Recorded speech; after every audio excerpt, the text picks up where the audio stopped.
Welcome to today's deep dive. We're getting into a topic today that kind of triggers that exact same tense math as, splitting a massive restaurant bill with a huge group. Oh, yeah. Nobody really likes doing that math. Right. It's just awkward. It's about giving, specifically church offerings. So we've got two sources on the desk to unpack this: an ancient text, 1 Corinthians 16, and a contemporary 2026 reflection on stewardship. And our mission here is to really figure out why this ancient practice has become so culturally fraught today, and to see if we can uncover its original design. Exactly. And I mean, the awkwardness around the offering plate, it didn't just come out of nowhere. No, not at all. When you've got just constant media headlines about misused church funds, cynicism is totally natural. I'd say it's the logical response. Right. And that broken trust is driving this massive theological shift right now.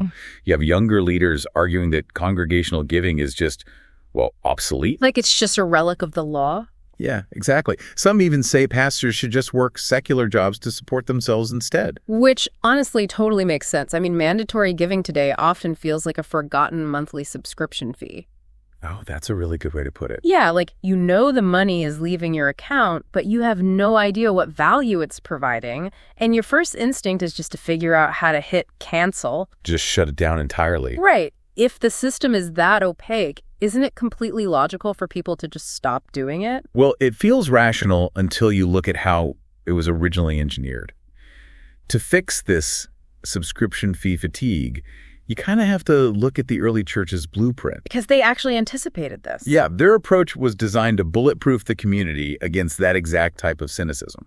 Which brings us to Paul's letter to the Corinthians. Right. And reading it, you'd expect an ancient religious text to lean super heavily on, emotional pleas or spiritual guilt trips. But it doesn't at all. Not even a little. It reads like a high-level project management brief. It really does. He demands they save intentionally, on the first day of every week. And proportionally, right, based on how they prosper. Exactly. It completely strips all the emotion out of the process. Yeah, it sounds less like a spiritual awakening and more like setting up an auto draft for your 401k. That's because he's removing the spontaneity on purpose. Why, though? What was the context? Well, Paul was organizing this really vital financial collection for believers in Jerusalem. But he couldn't actually transport the money himself. Oh, right, because he was stuck in Ephesus. Exactly. He was pinned down, managing a massive expansion. He calls it a wide door for effective work. And he was also fending off all these adversaries at the exact same time. Wait, so because he's stuck dealing with this high-stakes expansion, he literally can't just pass a plate and hope for the best. Right. Because he couldn't be there, the accountability had to be completely airtight. Okay, so how did he do that without modern banking? He insists they use accredited messengers, people carrying actual letters of introduction to transport the gift. Yeah, early giving was never meant to be this impulsive emotional reaction. It was a highly organized, transparent discipline designed to protect the mission's integrity.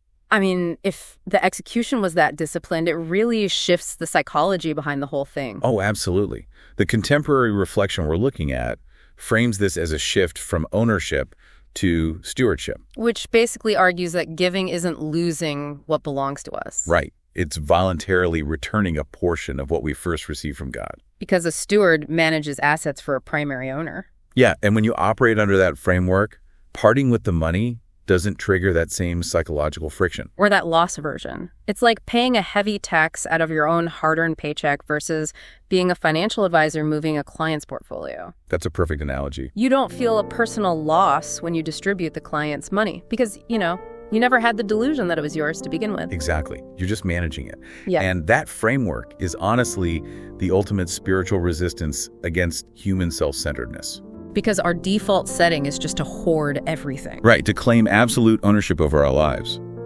But regular intentional giving acts as a tangible mechanism to break that illusion. So think about what you currently hold right now. I mean, your money, your time, your opportunities. Operating as a steward instead of the ultimate owner, it completely changes your relationship with those resources. It really does. It transforms that tense restaurant bill anxiety into just a simple practice of management and gratitude. But as the blueprint from Corinth shows us, this takes more than just vague good intentions. It takes deliberate, transparent action. Which leaves you with a final thought to mull over. If giving is truly a tangible resistance to our self-centered nature, What would an honest look at your personal bank statements reveal about who you genuinely believe owns your life? And where in your personal finances or even your time management are you relying on vague good intentions instead of setting up real, transparent accountability?